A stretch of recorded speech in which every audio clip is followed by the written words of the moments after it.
All right, I'm Patrick Lancaster, and this is a special report from an undisclosed location near Donetsk. And as the title says, the Japanese are fighting on the Russian-Ukraine war front line, and we're here to talk to a Japanese soldier who's here. Now, he's Japanese and he's a soldier, but he is part of the Russian forces. And we're going to be speaking to him and see why he's here, why he's fighting against Ukraine with Russia.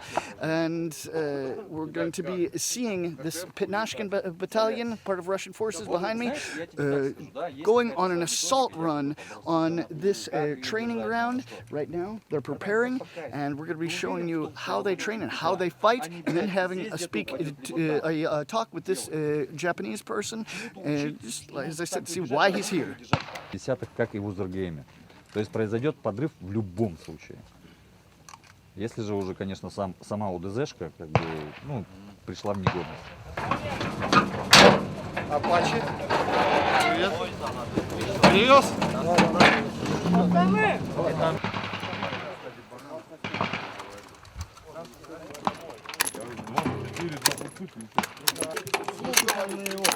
Добрый день. Мой позывной Бираж. Я инструктор у этих ребят. У меня школа Ахмат, школа Вагнер. Сегодня будем преподавать занятия по работе пятерки, тройки, стойки, метание гранат с отстреливанием по рабочим боевыми патронами, чтобы имитировать боевое столкновение. Отработка в поле. Пойдем работать с новоприбывшим пополнением батальона Пятнашки. Бираж, правильно понимаю, что пятерки, тройки, это вы будете отрабатывать штурмовые действия? Штурмовые действия, да, будем отрабатывать, показывать, как правильно идти, работать в группе. Синхронизация подразделения общая работа. Они должны друг друга видеть, понимать, кто где находится, какое у кого положение, боеприпасы и дальнейшие действия. Что они должны сделать и понимать. И потом пристрелы в разных позициях, в стойках разных, то есть колено, лежа, чтобы они понимали. Потому что по-новому ведется именно стрельба с двух глаз, и поэтому они должны понимать, что они будут стрелять с двух глаз, а не с одного, прищуриваться, они должны понимать, как они будут стрелять. Сейчас будет происходить обучение всему этому. Сейчас будет, да, сначала будет бег, для того, чтобы разомнуть мышцы, как говорится, потом повторим стойки и пойдем работать. Подготовка в Пятнашке идет постоянно. По мере, понимаете, мы не всегда находимся прямо на полигоне. Есть у нас свободное время, потому что мы тоже участвуем в линии соприкосновения, ездим на боевые задачи. И как только у нас свободное время появляется, мы сразу выезжаем на полигон, обучаем, отдаем свои знания людям, что мы можем, чтобы они тоже сохранили свои жизни. И все мы победили, как говорится. Про японца можно спросить? Про японца? Да. Я его ничего не знаю. Хорошо. Я его только видел, но могу сказать только аригато и все. Хорошо, спасибо.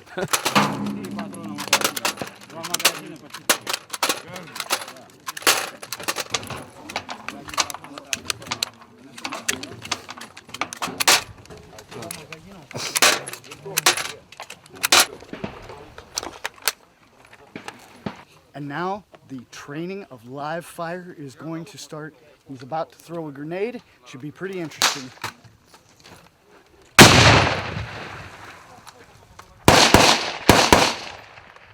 Сел! Пофигу, потом подымешь. Давай, садись.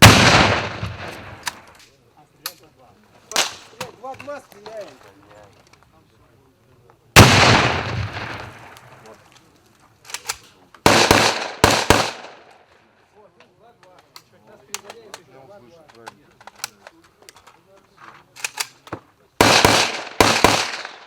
Почему лево, право, лево? Бросил, вот!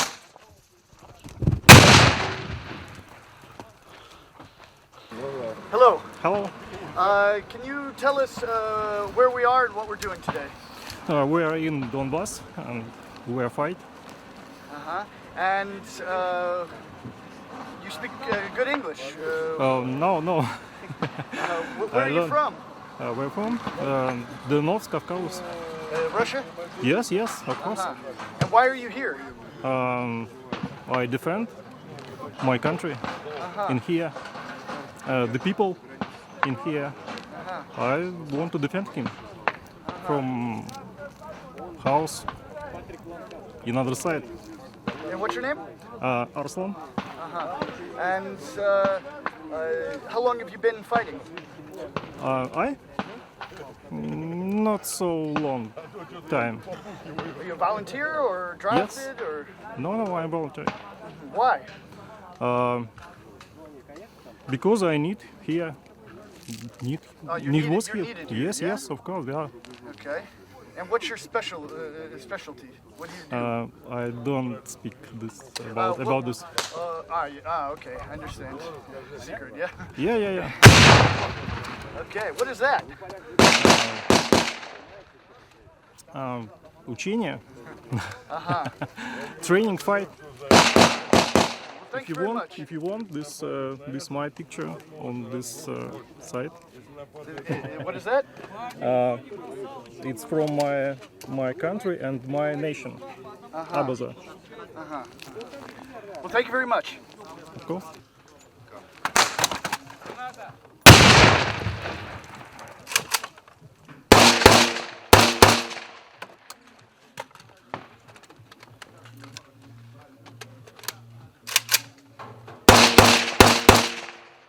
And this is the man from Japan that is starting the training. Down! That's the training of the Japanese citizen here in Donbass. Yeah? Меня зовут Павел. И что вы сделать сегодня? Учится стрелять будет. Да? Вы откуда? С Краснодара.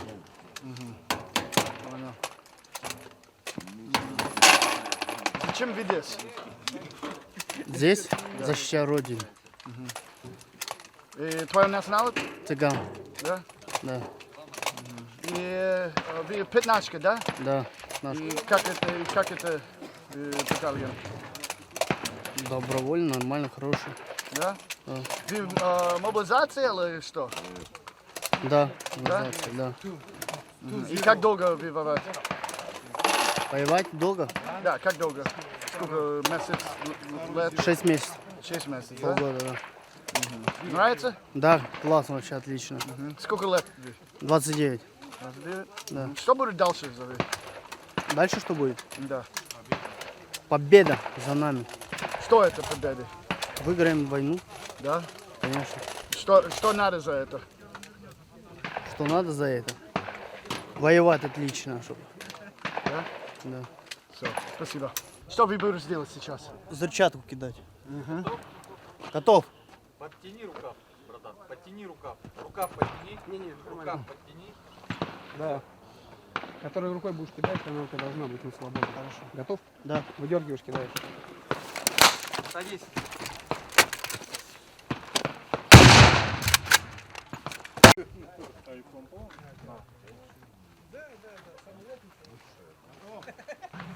Hello. Can you introduce yourself, please? You know who I am. I am David Pudrzec from Poland, Greenite. Okay. And, I'm working like journalist by 8 years. And why? I'm coming here to serve in the army, but was an informational project, and today I decided to working like journalist because 8 years ago it was truly important for me to making information about situation in Donbass to people in Poland because they didn't know nothing about real situation here. And how do you think things changed in Poland since then? Yeah, of course. If there will be no actually war, special war operation, no one in Poland will be not supported Ukraine, because the situation in Poland was 2 years ago, and now it's everything repeat now.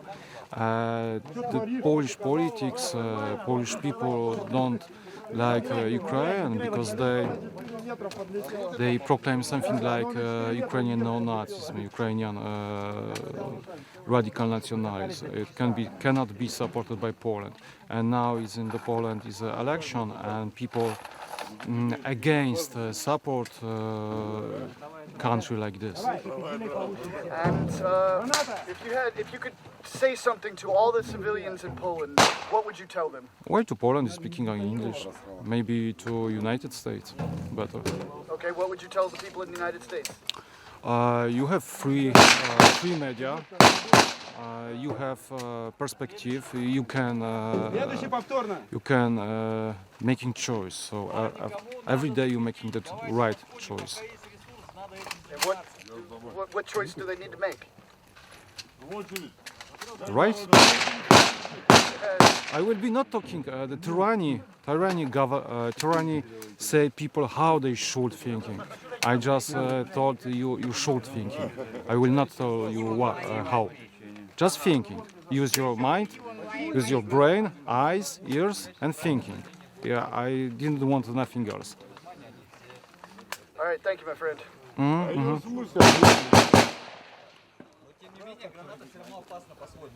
All right, so the training here is over, and now we're going to head back to the base, you can call it, or the field base, the trenches, and have a talk with the Japanese man and find out as much information as we can.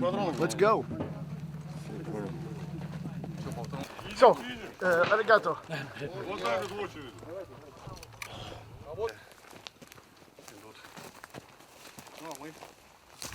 Давайте в колонну, ребят. Поехали. Патрик.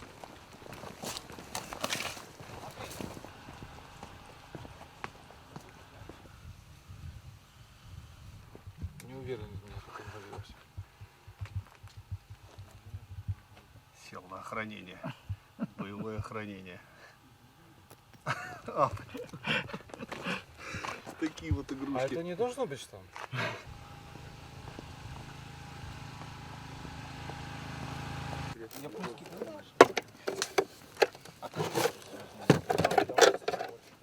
Белый. За мной белый нам расскажет, как у нас, из чего состоит граната. Давай, это вот что у нас? Это взрыватель УДЗ универсальный. Вот граната просто элементарно накручивается. Так. Все, она готова. Кольцо, бросили, все, взрыв. Это граната наступательная, правильно? РГН, да. Да. Как называется правильно? РГН. РГН. Ну, то есть это новое поколение РГДшки, что ли, я так понимаю, да? Нет, скорее старая. Скорее старая. РГДшка более новая, да? Да. Все понятно. And how many meters is that Сейчас lethal? не нового поколения РГДшек, парни. Да. Разработка этой гранаты, только лицо самое главное не показывает. Разработка этой гранаты для Так, чего? вот это лицо заблюрит потом. Да, смысл в чем? Здесь в гранате РГД-ИФ взрывчатое вещество тротил. Здесь, здесь, да? здесь гексоген. Это РГН, ручная граната наступательная. В чем фишка этой гранаты? Если этот запал называется УДЗ, универсальный дистанционный запал. Для чего он служит? Во время афганистанской войны, когда люди, наши воины бросали в пещеры, ваххабиты в свое время, ваххабиты, боевики, не знаем как их назовем, они выкидывали эти гранаты. Противник. Назовем их Все верно, да, противник. Вот. Здесь этот запал этого не даст сделать. Не Почему? даст времени для того, чтобы Да. их выкинули. Здесь у того запала старого, если мы где-то найдем, сейчас УЗРГМ, дай мне просто УЗРГМ. Сейчас объясню принцип. Один УЗРГМ.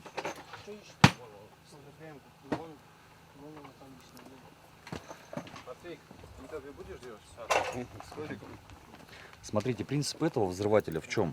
Здесь Так, замедление. это РГДшный, да? Это РГДшный F1 РГ-42. Он универсальный тоже запал. Подходит на 3 гранаты. Это Здесь, вот так называемые, Игорь, перебью, извини, лимонки, да? Вот то, что ну, называем лимонки, да, в лимонками, простонародье их как бы называют, да. Здесь смысл в чем? Здесь есть замедление. 3,2-4,2 секунды. То есть по истечению этого времени происходит детонация инициирующего заряда, который приводит для детонации всего заряда, то есть гранаты. Здесь этого замедления нет. Здесь сверху находится шарик. Когда мы выдергиваем боевую чеку, происходит отстрел на данный момент. Вот. Она при падении сразу же сдетонирует. У нее нету замедления. Задержки. Да, если же по истечению срока, ну, было плохое у нее хранение, либо что-то, шарик запал, не даст накольнику сработать, здесь происходит второй замедлитель сработает. То есть в любом случае она взорвется через 3,2-4,2 секунды. То есть такой же замедлитель, если не сработает накольник, который произведет детонацию всего заряда. То есть мы можем сейчас, грубо говоря, это продемонстрировать вот там, Давайте. к примеру. Демонстрируем.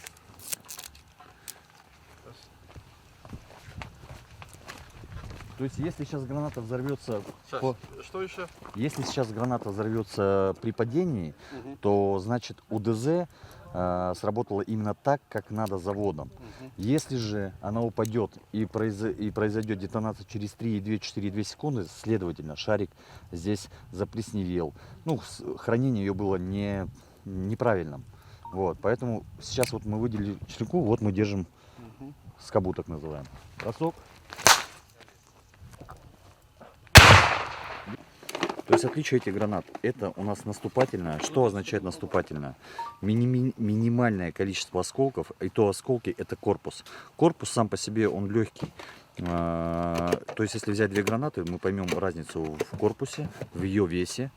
То есть изначально здесь сделано так, что именно вот эти нарезки, это Значительно будет, тяжелее. да, это будет являться осколками, то есть поражающими элементами вокруг. Эту гранату нужно бросать только из-за укрытия. Если это мы можем при боевых действиях, при наступательных делать, то это только из-за укрытия. То есть будучи окоп, дерево, что угодно, но ни в коем случае не на открытую. Все верно, да. То есть это, грубо говоря, это как РГДшка, тоже наступательная, это как F1 наступательная. Ну так, Игорь, скажи, пожалуйста, это все-таки более новые аналоги? Или это просто разновидность? Нет, это не то, что более новый аналог. Я же говорю, эти гранаты были предназначены именно для того, чтобы их нельзя было выбросить. То есть это Мы бросаем. разновидность гранат, Все да? верно, все верно. Больше, наверное, знаешь, разновидность вот этого взрывателя идет. Почему? Потому что он сейчас на данный момент как бы он нестабильный, он опасный. В чем его опасность? В том, что я говорю, даже в случае чего здесь произойдет детонация. То есть с ним надо быть намного как бы аккуратнее, чем вот с этим запалом. Да, этот запал, он не такой как бы опасный, как вот этот. Вот. Но если как бы мы знаем как принцип действия этого всего запала, как бы его можно в принципе бросать, почему нет? Все. То есть сейчас... То есть, если мы сейчас просто взрыватель, это просто взрыватель, инициатор так называемый, без гранаты самой. Если мы бросим, то мы заметим разницу между тем взрывателем и этим. Этот взрыватель будет действовать так, что у него есть замедление. Он не боится, у него также скоба отлетает, все так же, все на этом условии. Но у него происходит вот он упал, лежит, оп, подрыв. Если мы обратим внимание, он держит скоба в виде, грубо говоря, таких ножен. При броске мы эти ножны освобождаем, поэтому скоба отлетает, потому что здесь стоит мощная пружина. И вот тут Она бьет вниз, да. Тут происходит возгорание пиросостава. Пиросостав является у нас замедлителем, он находится вот здесь. Вот здесь находится уже сама, так называемый, детонатор сам. Это пиросостав, это замедлитель, это детонатор. Вот. И в том плане, что когда мы сдергаем, накольник происходит воспламенение. Да, происходит воспламенение вот этого пиросостава. Пиросостав горит 3,2-4,2 секунды. Потом происходит инициация вот этого, ну, грубо, детонатора, который приводит к детонации всей... Хлопок он в любом случае будет. Тогда не идем. All right, so now we've moved on to a position where we're meeting a very unique person. What is your name? Дай. Dai? Uh-huh. My name is Patrick. Very nice to meet you. This is a man who is from Japan, and he's here volunteering with Russian forces in the Pitnashka Battalion, and we're going to have the great opportunity to sit down and speak with him here. Почему ты решил не сидеть дома, не оставаться на родине, только решил, что надо приехать сюда и воевать? Это же далекая страна. Why not you sitting at your home and you decide to come in here to fighting? 今ウクライナに日本人義勇兵というのがたくさん行っているそうです。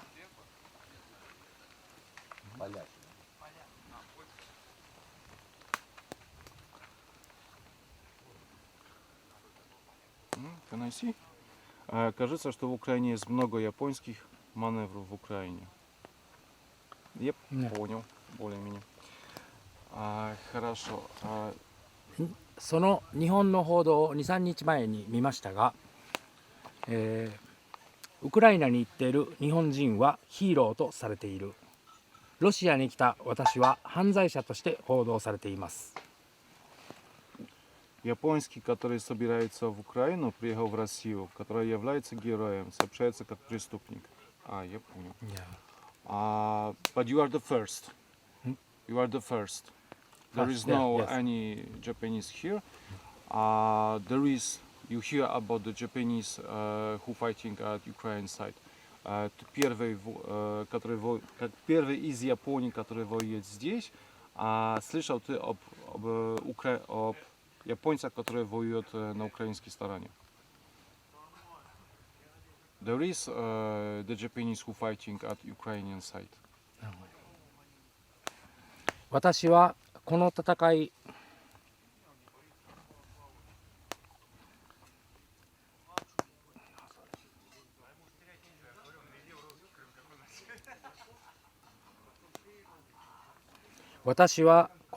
いについて日本の報道を見ていると、すべてロシア側が悪いと報道されていました。Я наблюдал за японскими отчетами об этом бою, и сообщалось, что Россия была плохими. しかし、1年ほど前に私は ASEAN の国にいました。そこでは ASEAN はすべて真実の報道をされていました。その報道を見て私はロシアだけが悪いことは絶対にないと思い、ロシアの応援をしたいと思いました。Но до года назад я был в стране ASEAN. ASEAN была вся правда сообщила, что в докладе я видел доклад. Я думаю, что только Россия неплохая Россия. Я хотел поддержать. Ты знал раньше, ты бывал в России, интересовался Россией? You was in Russia, and if or you was interested in Russia early? はい、私はロシアが前から好きでした。テニスも私はします。メドベージェフ、ジョコビッチというテニスプレーヤーが私は大好きです。彼はロシア人です。Да мне понравилась Россия до тенниса. Я также делаю Милдовалё Зёкович теннисист. Я люблю, он русский.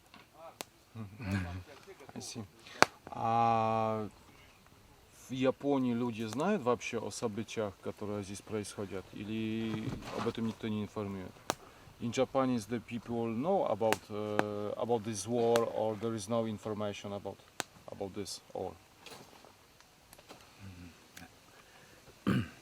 日本の報道は規制されているのか、片側だけの報道でロシアのただの侵略戦争というように報道されています。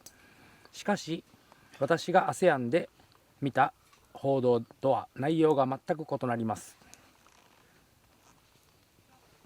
Доклад Японии регулируется или сообщается, что говорят о том, как только российской агрессии в одном стороне отчет о том, но я не содержание сочетами, которые я видел в ASEAN.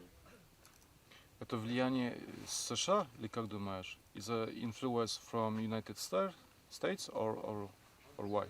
Or how? How you thinking?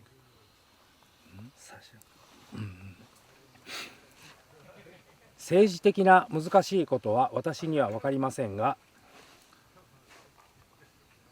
政治的な難しいことは私には分かりませんが、戦いが始まったことについて、片側だけが完全に悪い戦いなど絶対にこの世には存在しない。Политические трудные вещи не понимают для меня, но только одна сторона совершенно плохая для боя, и в этом мире абсолютно нет. По твоему мнению, японская политика, она независимая или как? How you thinking? The Japanese is an independent country now or not?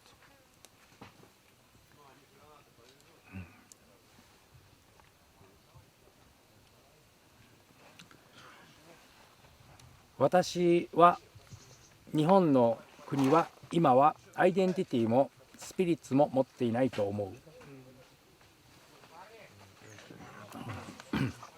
今の日本という国はアイデンティティもスピリッツも持っていないと思います。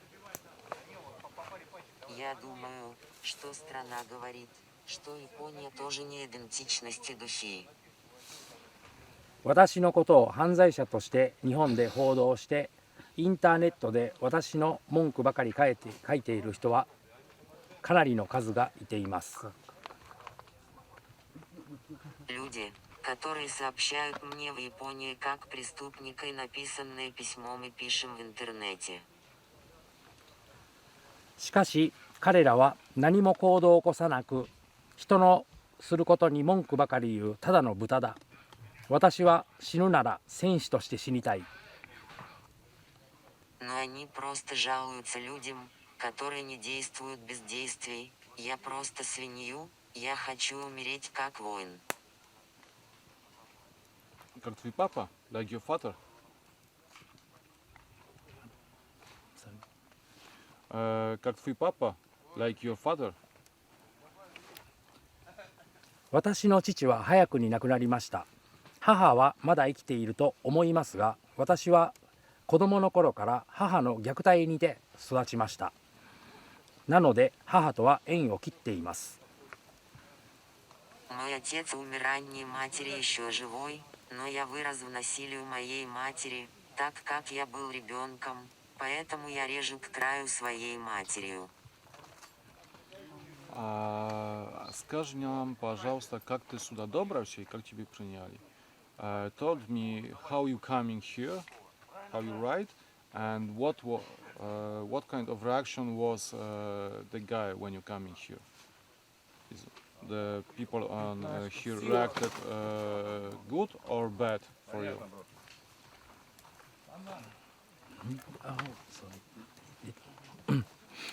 Russian or English? Russian. Как ты сюда добрался и как тебя приняли люди, когда ты сюда приехал?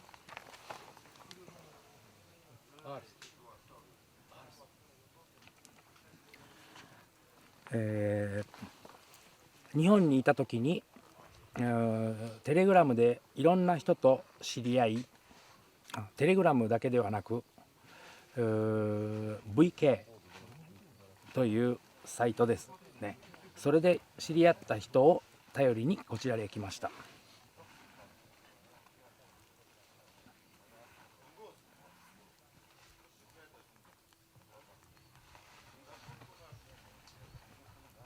Когда я был в Японии, это сайт, который не только знает, что различные люди и знакомые телеграммы, но ВК, но я пошел сюда.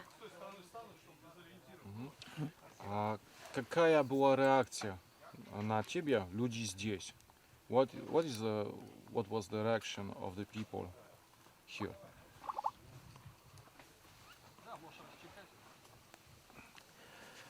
彼と毎日のようにやり取りをして、彼はロシアの元軍人です。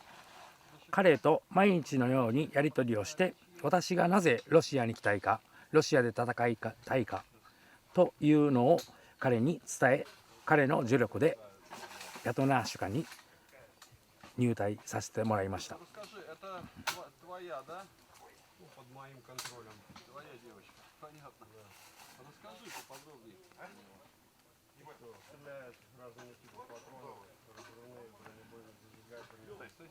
Он является русским бывшим солдатом и обменом как каждый день, и почему я хотел бы сражаться в России и позволить ему принять его, чтобы присоединиться к детской стоматологии с его помощью.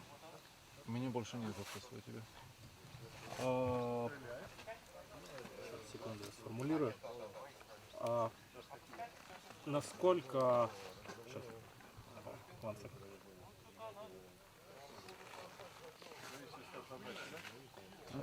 Есть вопросы?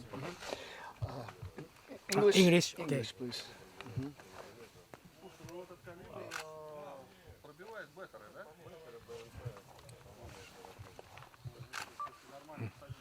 За мотивацию спрашивал, да? Чего? Do you want to return to Japan or will you stay in Russia? I go back Japan. For, No? Yes, You don't want to go home, Yes. no? Russia is your home? yes. I want live in Russia. And as I told you, I am a former United States Navy sailor. I was stationed in Yokosuka, Japan. Yeah. What do you feel about the United States military bases in Japan? 日本はア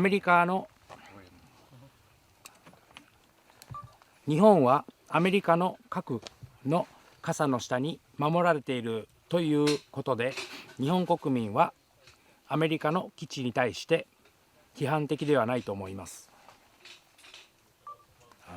日本はアメリカの核の傘の下に守られている。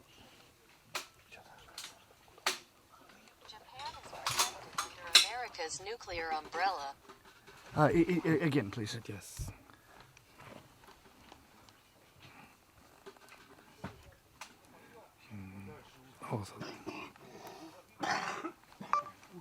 No, yeah. О, привет.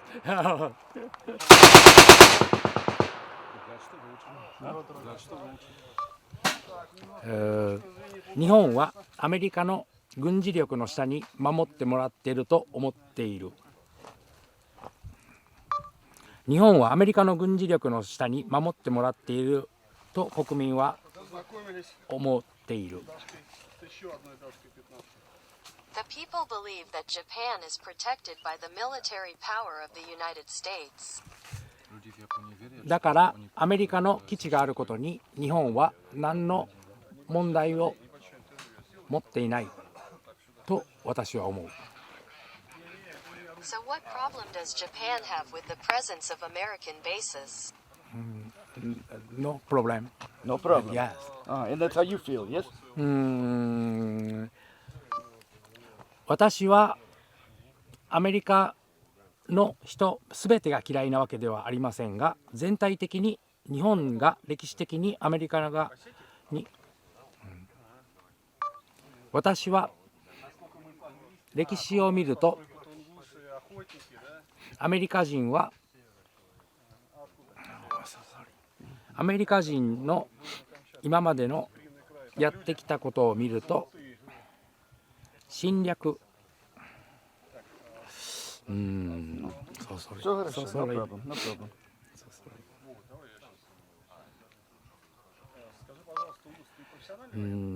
私はアメリカ軍は確かに強いと思います。I think the American military is indeed strong. しかし個人的な意見ですが、アメリカはその強さで侵略を行い、勝った者はすべて負けた者は何も言えない、そういう思想があるように思えます。アメリカは勝てば官軍という概念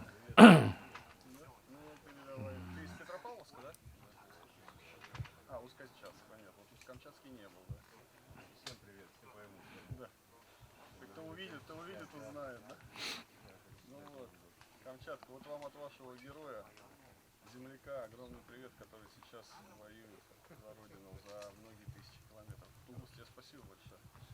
И, да, и с победой без ранений вернуться. Постараемся так. Можешь мне сказать, как наш японский друг справляется? О, это вообще молодец.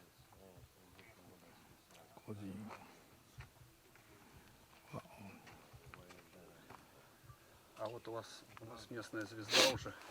If America wins, it will become a government army. I personally think that the concept is. И наш Леша.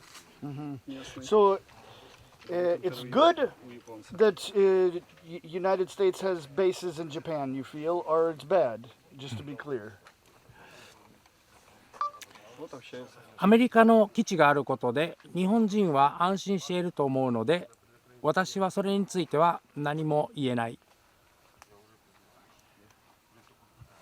I think the Japanese people feel safe because of the presence of American bases, so I can't say anything about that. Okay, understand. And last question for me. Why did you choose Pitnashka Battalion? それはやはり私はアメリカよりロシアが好きだから。That's because I like Russia more than America. Okay. And how long have you been here? Until this all finished. No, how long before you here? 1 month, year before? Yeah, 1 month. Ah, you've been here for 1 Yes, month. yes. Ah, so you're new. You just came, yeah? Okay, understand. Руся. Да. Сейчас.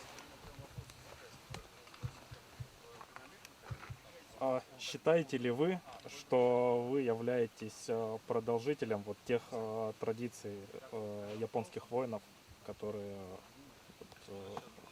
воевали раньше, и вот вы теперь такой же самурай? 今の日本に侍というのはほとんど存在しないと思います。今回報道で私が犯罪者とされていて、ウクライナに行った日本人がヒーローとされているのが証拠です。Я думаю, что в Японии практически нельзя сказать Японию, этот отчет – доказательство того, что японцы считают преступниками, а те, кто пошел в Украину, становятся героем. No matter. English. Есть еще что-то? 日本にも侍のスピリッツを持った人は少しはいると思いますが、この報道のように人のやることに文句ばかり言う豚ばかり、ほとんど侍は残っていません。Люди, у которых души Джема. 日本のほとんどの国民は私が思うに人のことに文句ばかりを言う豚ばかり。Большая часть Японии – свинина, которая просто жалуется на людей, которые думают. 彼らは何の行動も起こさないくせに人の行動に文句ばかりつける。Они жалуются на поведение человека в отсутствии каких-либо действий. だからそんな豚として死ぬのではなく、戦士として私は死にたい。だからロシアに来ました。Поэтому я пошел в Россию, потому что хочу умереть как воин, а не умирать как такие свиньи.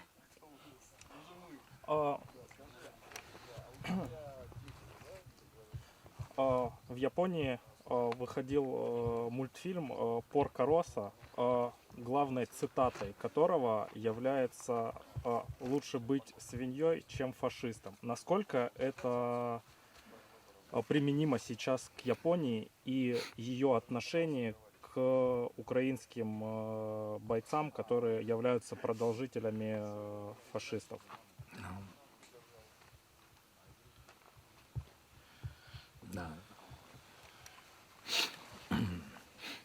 私は本当に不思議に思います。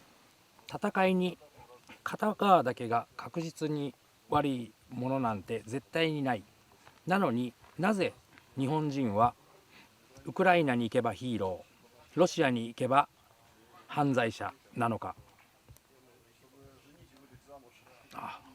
私は本当に不思議に思います。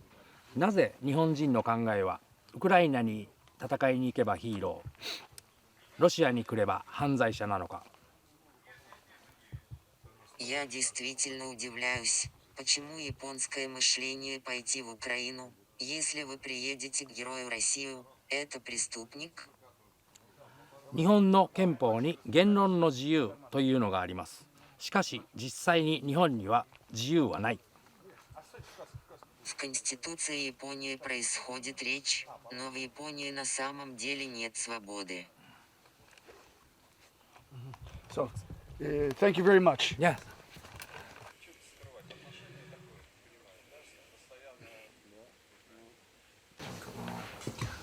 Кавказ у нас очень опасный район, неспокоен, тем более, что сейчас активность штатов в этом районе увеличилась, совместное учение с Арменией. Как вы думаете, эта ситуация на Кавказе может обостриться и стать очень опасной? Да, как бы не обострялись, это опасно станет для тех, кто обостряет, поэтому если Армения решила заигрывать с Западом и вынудить Россию тем самым как-то активизироваться, то на их месте я бы просто задумался о простой истине. Ни один Байрактар вреда здесь на Украине нам не нанес. По какой причине? Потому что ПВО все отработали. И когда Армении предлагали единое небесное пространство, надо было им тогда об этом задуматься. А сейчас вынуждать русского солдата их ошибки исправлять, слушайте, там, где надо поддержать, поддерживать, но за них потеть никто не будет. И поэтому, если они решили сыграть с Западом, то Украина также решила сыграть и как-то Россию спровоцировать. Получилось. Сегодня и Азербайджан, и Армения – это постсоветское пространство. И кто из сыновей должен быть самым любимым? Вот как выбрать матери, да? Вот такое же состояние у России находится, поэтому здесь торговать этим не стоит.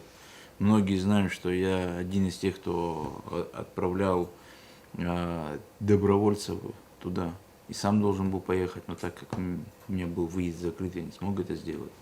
И я целиком и полностью поддерживаю свободу и независимость Арцаха. Но это не значит, что теперь в моих каких-то душевных притязаниях или любви я должен как-то неадекватно рассуждать о том, что Россия кому-то что-то там должна, никому ничего не должна.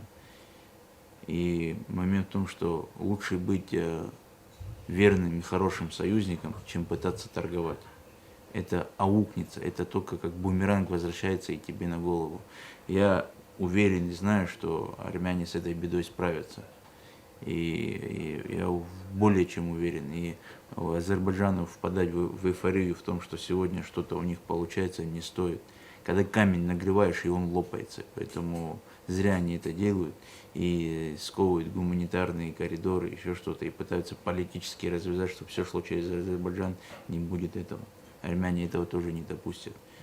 Поэтому тут заигрывать то, что руководство Армении является сегодня таким марионеточным, ну это просто временное явление. Разум там возобладает. И как они нам говорят, что какие-то антироссийские настроения растут в Армении или еще что-то. Ну, ребята, вы можете много кого в чем обвинять, но в зеркале вы видите себя наедине со своей проблемой. Поэтому тут не стоит этого всего обострять и заострять на этом внимание.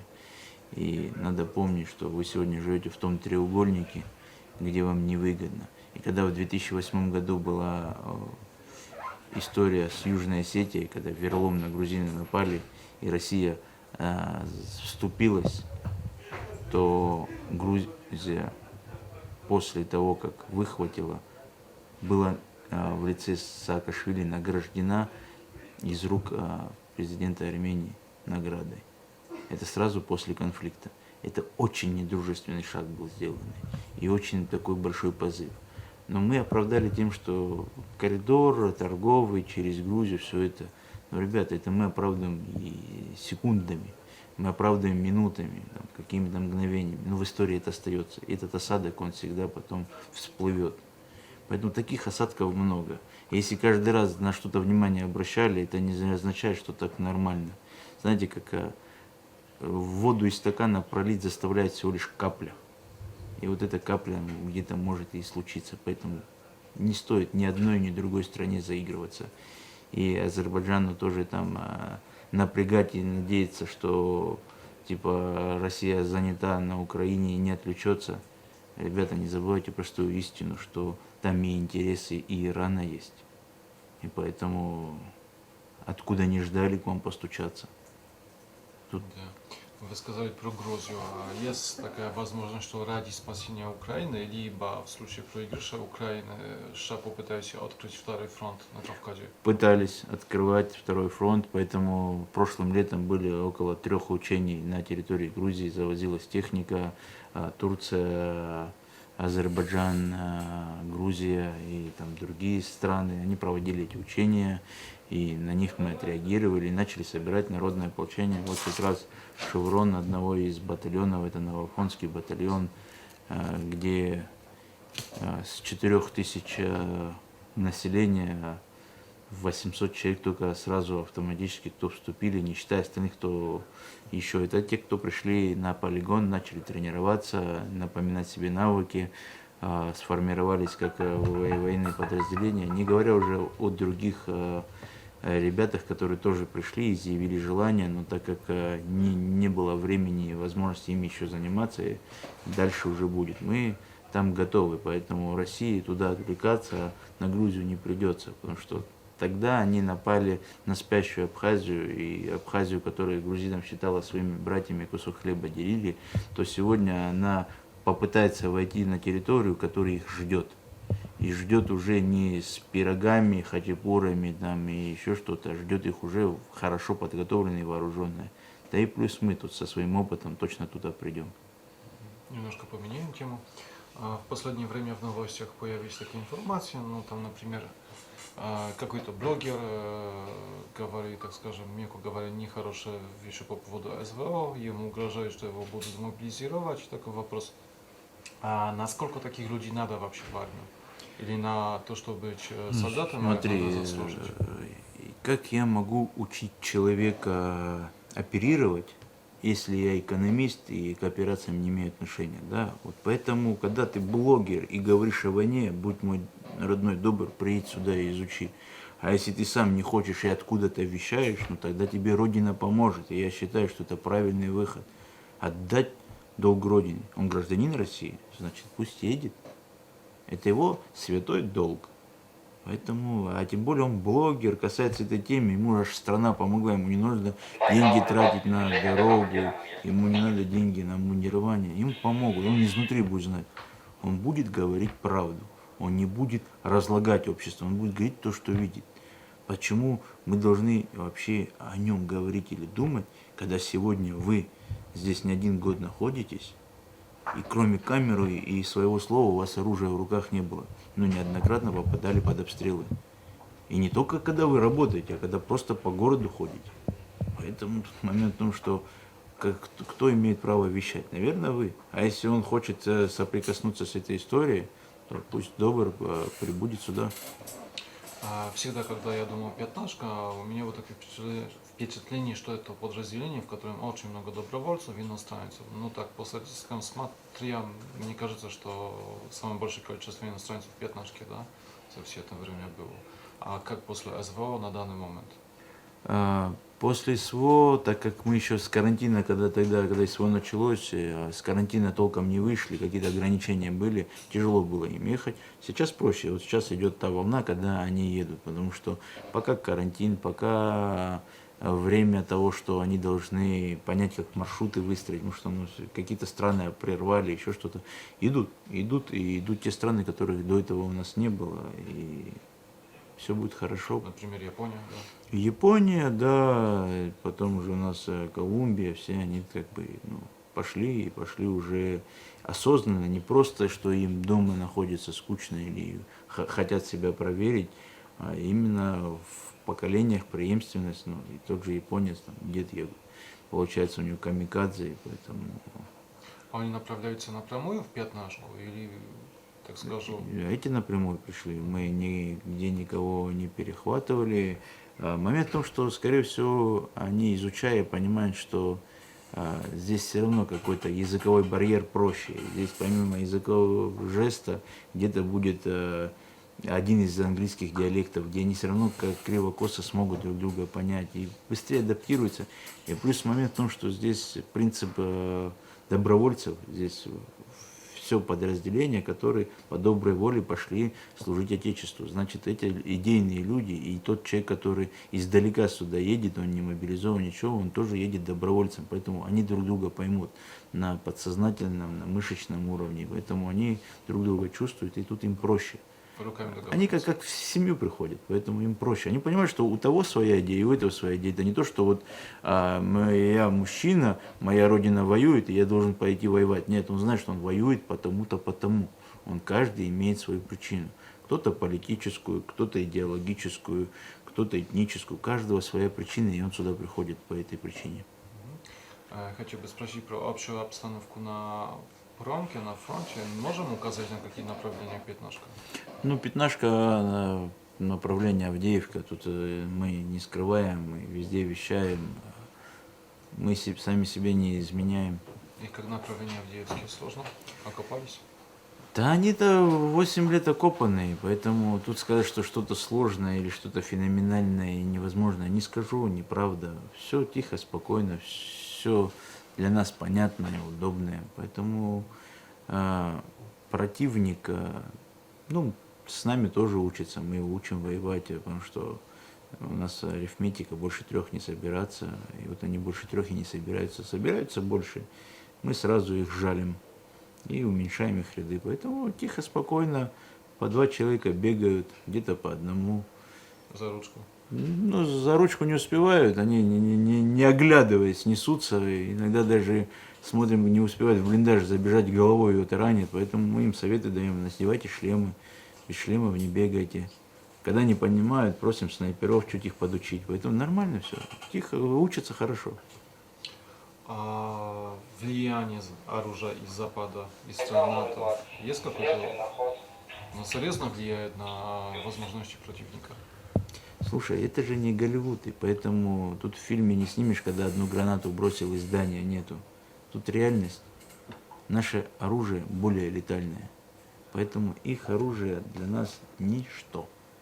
Мы на него никак не реагируем, поэтому, чтобы они там не рекламировали, не рассказывали, не наша история это. И вот там у меня полный трофеями забитый склад, но я почему-то хожу с родным АК.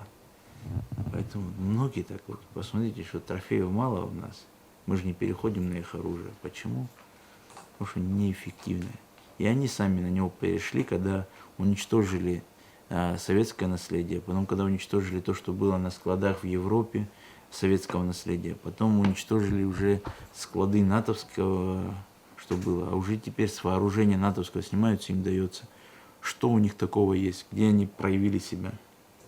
Это не та техника, которую вышел кувалдой и починил. Это та техника, которой один провод отпал, и потом целый консилиум собирают, чтобы его отремонтировать. Поэтому кто будет это делать? Западные специалисты, ну, привезут они пару танкистов, а кто будет обслуживать?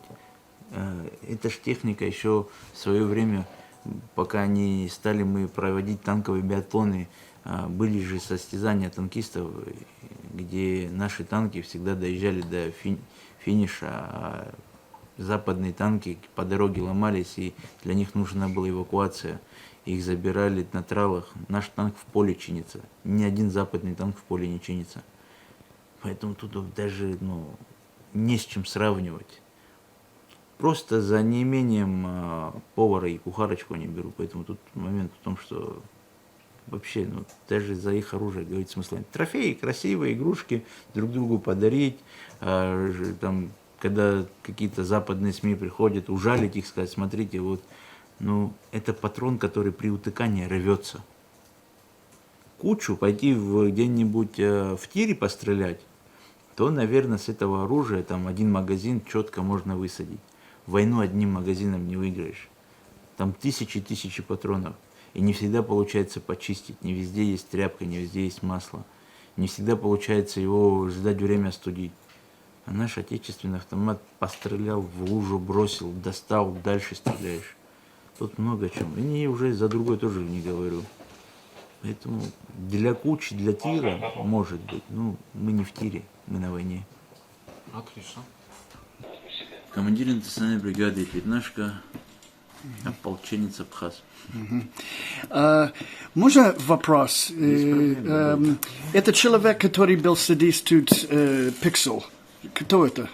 Это украинский военнопленный, который сейчас у нас в гостях. И он был на телефон, можно сказать? Мы всегда даем возможность, чтобы родственники пообщались, чтобы понимали, что он живой, здоровый. Поэтому они пообщались с женой, пообщались с командиром. Что он был крайне возмущен, когда меньше чем недели его нету, а уже все вещи его были переданы его семье. Поэтому он так позвонил с небольшим негодованием командиру и сказать, что как так, я еще живой, вы меня уже списали. Понял. Спасибо большое. А он удивлялся, когда вы его поймали в плен и, так скажем, в кавычках, не съели сразу по кускам? Что он жив вообще? Они все, знаешь, как они все кролики, когда в плену. Это на воле они львы, поэтому им верить нельзя. Он сейчас будет тебе рассказывать, что он нигде так еще в плену не был, что для него это лучший плен, что лучше, чем дома. Приеду я Момент в том, что мы же не для него это делаем, для себя, чтобы мы наши души не почернели, поэтому мы себя так ведем. На него мы плевать хотели. Поэтому сдался в плен, малодушный, и ради Бога. Я понял. Спасибо большое. Просто ты же как командир посуетись за это. И все. Пусть там у него 3 детей, чуть-чуть, чтобы голодными не остались. Да, я в курсе, это самое. Жену не оставим без никого. Да. И Сашкиной жене тоже внимание уделите там. Так я имею в виду это самое, и Сашкину жену, и ту это самое. Да, а этот список ты сдавал? Это наш командир общается с командиром пленного. Брат, мы чисто по-братски располовинили, поэтому это другое подразделение. Там он тоже пойдет на обмен, только, скорее всего, дольшей дорогой. Там, знаешь, это судят, положено. Да. Так что Женька даже без судимости будет. Тот с судимостью и с амнистией. Хорошо, друже, набирай, если что. Да, в наступлении не думайте лезть. По чем дадим? Давай.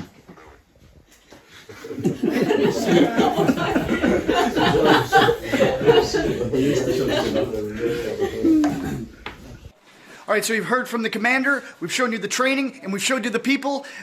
So learn. Watch as much material as you can from both sides, not just mine, not just the other side. Educate yourself. Don't just be led by the mainstream media like sheep. Please like, share, subscribe. Remember, we're totally independent, crowdfunded journalists. You can support our work with the link on the screen or on the description. We're out.